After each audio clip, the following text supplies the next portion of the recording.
দুইটার সময় তওবা করে লাভ নাই। একটা হচ্ছে মৌতের যন্ত্রণা শুরু হয়ে গেলে, মৃত্যুর যন্ত্রণা শুরু হয়ে গেলে আগে পা থেকে শুরু হয়ে আস্তে আস্তে গলার দিকে আসে। হাদিসে যেমনটা এসেছে, সূরা ওয়াকিয়ার মধ্যেও আছে যে পায়ের দিক থেকে যন্ত্রণা শুরু হয়ে আস্তে আস্তে আস্তে আস্তে এই গলার দিকে আসে, এবং আত্মাটা গলার এখানে যখন চলে আসে, এখান থেকে মালাকুল মউত আত্মাটাকে নিয়ে চলে যায় এবং চোখ দিয়ে তাকিয়ে থাকে মানুষ।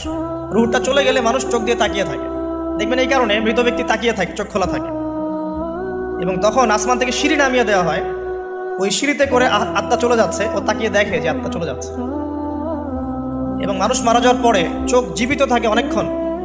মেডিকেল সায়েন্স যারা পড়েছে তাদেরকে জিজ্ঞাসা করবে, মানুষ ডেড হয়ে গেলেও চোখ দেখবেন আরও কয়েক ঘন্টা, হয়তো আরও নির্দিষ্ট একটা সময় পর্যন্ত চোখটা কিন্তু জীবিত থাকে।